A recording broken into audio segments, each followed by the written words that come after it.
একটু আপনার পেছনে যারা বলছেন স্লোগান দিচ্ছেন আজকে একটা এই গ্রামের সকল আদিবাসীর মনের ব্যথার জায়গা পরিবার এখানে বসে আছেন, তাদের পরিবারের এক একজন চলে গেছে, তাদের রক্তের দাবি, তার জন্য সব থেকে বেশি চেষ্টা করছেন মমতা বন্দ্যোপাধ্যায়। আদালতের আদেশে সেই শিক্ষক নিয়োগ বন্ধ হয়ে আছে।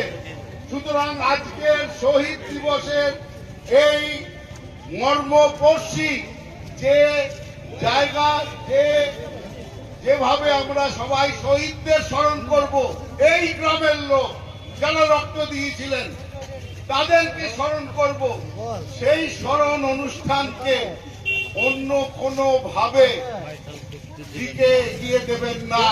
এটা শহীদ স্মরণের অনুষ্ঠান আর শিক্ষকদের দাবি ন্যায্য দাবি, কিন্তু আমরা আদালতের জন্য আদালতের অর্ডারে এখনো পর্যন্ত সব জায়গায় শিক্ষক দেওয়া যাচ্ছে না, আপনারা জানেন।